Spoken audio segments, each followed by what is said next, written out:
आदरणीय व्यक्ती त्यांनी सुद्धा आज वेळेत काढून या पाटण महोत्सवावर 26ला भेट दिलेली आहे. नमस्कार. नमस्कार. आजच्या पाटण महोत्सवामध्ये पाटण आणि पाटण खोऱ्यातील जे विविध प्रकारच्या वस्तू, विविध प्रकारची उत्पादने आणि त्याबरोबरच कला, संगीत, खाद्यसंस्कृती याचा जो महोत्सव या ठिकाणी आयोजित केलेला आहे, यासाठी मी पाटणकरांना मनापासून धन्यवाद देतो, त्यांना शुभेच्छा देतो.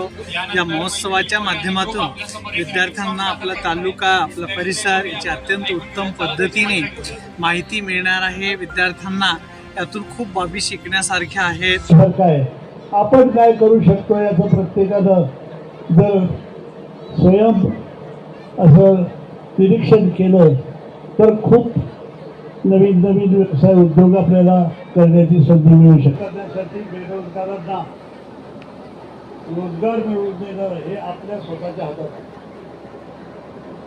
कुणाच्याकडे तरी जोडी पसरण्यापेक्षा स्वाभिमानानं स्वतःचा करणं.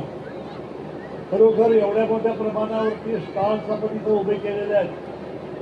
त्या स्टॉल धारकांना सुद्धा मी अभिनंदन करीन की त्यांनी स्वतःचा व्यवसाय उभा करण्याचा प्रयत्न केलेला.